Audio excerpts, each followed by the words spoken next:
We have Seton Hill head football coach Dolinski. Coach Dolinski, you're coming off a 2011 campaign that saw you lose a few tough games, but you were just a couple of plays away from having a couple more wins, including one over league champion Concord. How will last year's results help this year's team? Well, you know, you go in and you try to learn from your mistakes from the years past. You don't want to spend a whole lot of time on what's already happened because you can't really change that. We're focusing on the future. It's a new team, and you know, we're looking ahead all the time to get better.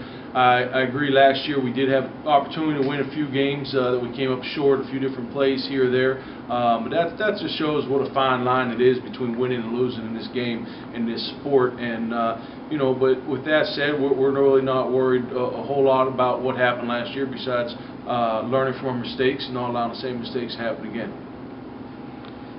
You returned 5 offensive linemen and your quarterback. How does that bode for your offense this year? Well, you know, the good news is I guess it's a double-edged sword. I laugh because last year our offensive line struggled, and it was a weak part of our offensive unit and hurt our production. But so I guess it's, you know, the good news is they're all back. The bad news is they played last year, I guess, and we didn't do very well. But that was a struggle, and we knew that going into the season last year.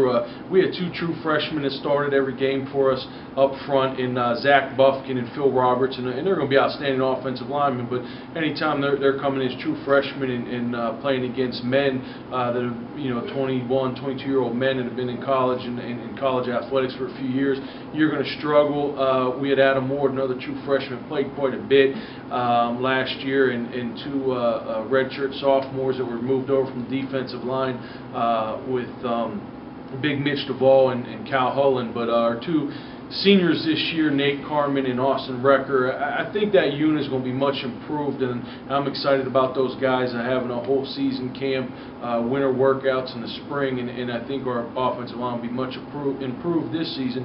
Having Ryan Morris back at the helm is I said it, you know, yeah, that's cool hand Luke Air, man. That guy, you know, sometimes nothing's just a cool hand with that guy, and he doesn't get real rattled, and that's kind of what we want out of our quarterback. We don't want a real emotional up and down guy. We want a guy to just kind of you know, lead our offense and not get too rattled, and we're excited, and he's going to be like having another coach on the field. He's a really smart young man, understands the game, understands what we're trying to accomplish on that side of the ball. So I think we will be a much improved offensive unit this year. You talked a little bit about Ryan Morris returning and being a solid part of your offensive scheme. What are you looking for this year with a new set of receivers for him to target towards and basically a new offensive scheme? Well, hell, we're looking to score touchdowns. I mean, it's simple now. We're looking to score touchdowns. Feeling really good about our wide receiver core. You know, we're probably DJ Carter. He actually came to us from West Liberty. We tried to recruit him against West Liberty a couple years ago, and then he played against us and scored 5 touchdowns. So we're hoping he can do it the other way for us. And Nico Holt-Brown is a guy on our squad that is a lot of talent, and I just think that the talent and what their focus is just as good as it's got, as good as it's been in years past. As that group is very talented and very focused. And with the 2 freshmen last year, Lance Williams and Eric Fry, you know, they didn't play a whole lot last year as true freshmen, and I was anxious to see how they do in the spring, and I came out very happy. And they had great springs, got better, and were very productive. So I think it's going to be good. We're not really changing what we do on offense. We're going to still stick to doing what we do, but you know, we're not going to bang our heads against the wall either. We're going to put the best guys on the field on that side of the ball that we think can help score touchdowns for us. Defensively, you return a strong core of starters. Talk about them and how their past experience should help you guys this season. Well, defensively, I think that unit is going to be led by our linebacking group. We lost a great one, Nick McGagan. He's just an all-world player for us. We lost him to graduation. But I think with the Rodney McMathis, senior, Calvin Mason, and Robert Jordan, you have 3 senior linebackers, and we have a couple young kids, and Keith McCauley, and a few incoming guys that we just think that group on that side of the ball is really going to be the strength of the unit. And we did change defensive systems a year ago. I hired my defensive coordinator, and we revamped that side of the ball and changed our scheme and everything we're doing late last spring. So I don't think the kids ever fully grasped the entire defense, and were that 100% confident with it throughout the season as they were still learning it. And we feel really good of where we're at coming out of spring. Those guys, I mean, they were flying around this spring, having a lot of fun. You know, they're going to be a pressure unit, and again, it should be led by our linebacking core. Very talented defensive back end, I think, with senior Jonathan Fagan at corner, and we had a couple mid-year transfers come to us that went through the spring. And up front, we got some guys that are battle-tested. Okay, and on special teams, Aaron Prescott returns. What are your thoughts on your special team unit? Well, you know, Prescott's a guy that we've been grooming to be the punter. He's got a strong leg. I mean, heck, he'll punt some of those in practice, and I think he can take down 747 at times. And we just got to work on his consistency. That was his biggest issue, is the consistency of his punts. When he's on, he's on. When he's off, he's off. And then Josh Cavalier, kicker, he's going to be Old Faithful, and I know I still harp him a little bit about the Concord game last year. I mean, we were in that tornado trying to kick some field goals, and that kid, he's probably, I usually don't talk to my kickers, to tell you the truth. Kickers are weird, and I don't like to talk to them, and I just want them to kick it through the uprights when I call on them. But Josh Cavalier, he's a guy that I just love talking to. He's built like a short, chubby linebacker, works hard. The kid, he's a hard-working kid for a kicker, and I think he's going to be very consistent for us, and he'll do everything we ask him to do. You start your season with 2 straight non-conference games, followed by the preseason favorite there at home. Talk about your difficulty of your schedule and how you're going to approach it.